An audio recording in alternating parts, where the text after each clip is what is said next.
The marine industry currently contributes over 3% of global carbon emissions each year, with Canadian fisheries alone contributing 8 million tons of CO2 a year.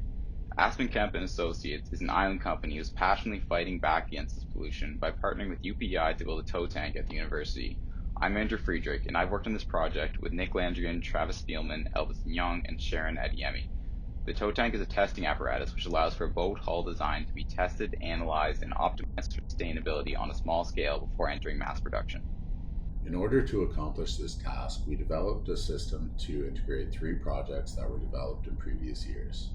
These projects included a model hull, a carriage and rail system, and a dynamometer. The carriage and rail system provided the linear motion across the tank. The dynamometer connects the carriage to the hull and includes 3 sensors for collecting data. This data includes force, heave, and tilt. The control system contains all aspects required to perform the hull testing. The control system comprised of a Siemens S7-1200 PLC controlling an AC clearpath servo motor with the use of 4 limit switches. The user interface is on a touchscreen HMI mounted on the front of the electrical panel. Here the user will be able to input all the parameters needed for the test. After the test, the user will have the test data stored on a USB for analysis.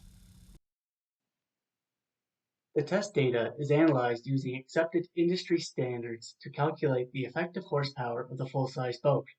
This calculation is key to achieving our goal as it represents the energy required to propel the boat at a set speed.